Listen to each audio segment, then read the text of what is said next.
ada merupakan konduktor yang bisa menghantarkan listrik.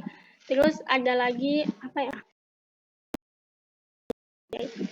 konduktor stability atau dapat ditempa dan dibuat lembaran. Ductility atau dapat yang selanjutnya yaitu kekerasan. Yang kerasnya ini besi, krom, agak lunak, tembaga, timbal. Lunak itu contohnya kalium sama magnesium. Terus juga ada reaktivitas. Si metal ini atau logam ini sangat reaktif.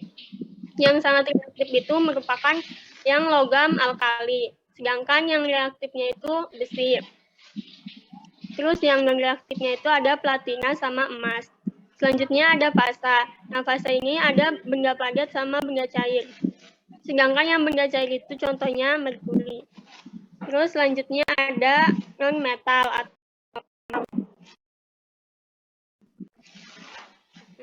atau sifatnya itu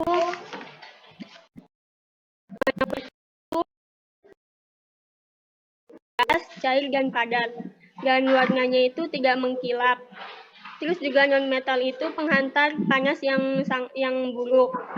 Terus juga penghantar listrik yang buruk dan tidak dapat ditempa. Terus selanjutnya itu ada metaloid. Metaloid itu bisa disebut juga dengan semi logam. Nah, metaloid ini adalah sifat fisika dan kimianya itu berada di antara logam dan non-logam. Terus itu apalagi semikonduktor, silikon, contohnya itu silikon, germanium, alat elektronik. Udah itu aja. Ya, ini contoh non logam yang paling populer adalah silikon dan germanium. Ini banyak sekali ditemukan di alat elektronik ya, seperti chips ya, seperti itu, atau solar cell. Nah, itu biasa menggunakan silikon biasanya ya, dan sifatnya semikonduktor seperti itu. Nah, ini penggunaannya yaitu tadi di alat elektronik ya, khusus untuk semikonduktor. Oke, ada pertanyaan sampai sini? Paham ya, kalau penggolongan itu ya baca aja sih sebetulnya. Gitu, ya, oke. Ada lagi? Saya, Bu. Ya, Bu. Siapa duluan nih? Rizky, bukan? Oh, Anjani. Oh ya, silakan Anjani. Mau pilih materi yang mana, Anjani? Yang ini, Bu, reaksi kimia yang slide 14. Logam non-logam. Reaksi kimia slide 14, Bu. Iya, sama yang bawahnya. Oke, silakan. Ini hukum kekekalan massa ya. Hukum kekekalan massa yang dikemukakan oleh Lavoisier. Ya. Silakan.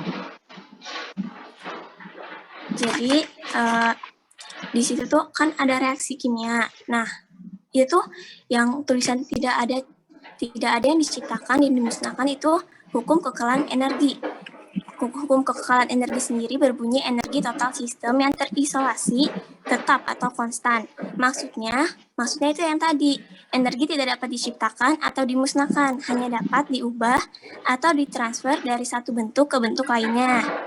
Nah, terus reaksi kimia itu adalah reaksi pemutusan ikatan dalam suatu senyawa untuk berikatan dengan atom lain dan membentuk suatu senyawa baru atau keadaan yang baru.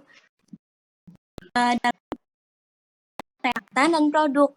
Kalau reaktan sendiri itu maksudnya adalah zat yang mengalami proses reaksi kimia atau pemutusan ikatan atau pembentukan ikatan baru.